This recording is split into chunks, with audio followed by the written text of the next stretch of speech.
پرۆژەی خێمەی ڕەمەزان بۆ دووەم ساڵ لە یاریگاکانی تۆپی پێ بەڕێوە دەچێت و لەم ساڵدا بەرفراوان کراوە و لە 8 یاریگای جیاواز ئەنجام دەدرێت.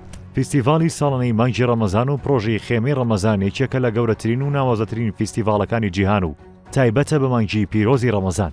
لەم ساڵیشدا لە چوارچێوەی ئەو پرۆژێدا بەربانکردنەوەی بە کۆمەڵ لەم مانگەدا لە خولەکانی ئینگلتەرا لە نێو یاریگەکاندا بەردەوامی دەبێت کە تێیدا خەڵکانێک سەر بائینە جیاوازەکان کۆ دەکرێنەوە و خوانی ئێوارەیان لە کاتی بەربەنگدا بۆ ڕێک دەخرێت و گفتوگویەکی ئیلهام بەخش ئەنجام دەدەن. ئەم پرۆژەیە لە ساڵی 2013ەوە بەڕێوە دەچێت و تا ئێستا توانیوێتی لە ماوەی 10 ساڵدا لەو مانگا پیرۆزەدا زیاتر لە ملیۆنێک کەس لە دەوری یەک کۆ بکاتەوە.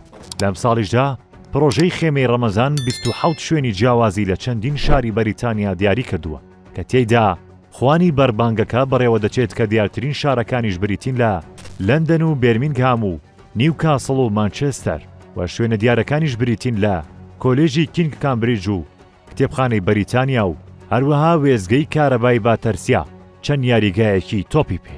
تەوەری ئەم جارە واتە ڕەمەزانی 2024 بریتیە لە میرات، ڕابردوو، ئێستا و داهاتوو کە ئامانجی پیشاندانی دەوڵەمەندی کللتوری ئیسلام و کاریگەری بەردەوامەکانی لەسەر کۆمەڵگایە.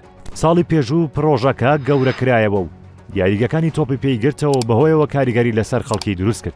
تێیدا بۆ یەکەم جار ئەم مەراسیمە لە یاریگای ڤێلا پارکی تایبەت بەیانی ئەستۆن ڤێلا بەڕێوە چوو کە زیاتر لە 500 کەس لە دەوری یەکتر کۆکرانەوە و ئێوارەخوانێکیان بۆ ڕێکخرا.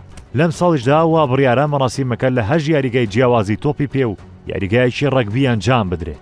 دیارترین ئەو یاریگایانەی تۆپی پێ کە بۆ مەراسیمەکە دیاری کراون بریتیە لە ڤێلا پارکی تایبەت بەیانی ئەستۆن ڤێلا کە لە ڕۆژی 12 مانگ ئێوارەخوانەکە بەڕێوە چوو و سێم ڕۆژی مانگی پیرۆزی ڕەمەزان خوانەکە یاریگای ئیتیحادی تایبەت بەیانی مانچێستەر سیتی ئەنجام درا. وا بڕیاریشە خوانی بەربانگ لە 15 ئەم مانگە لە یاریگای یانەی برێنفۆرد بەڕێوە بچێت و لە 17 مانگیش لە یاریگای ئیودۆ پارکی تایبەت بەیانەی بلاکبێرن ئەنجام بدرێت.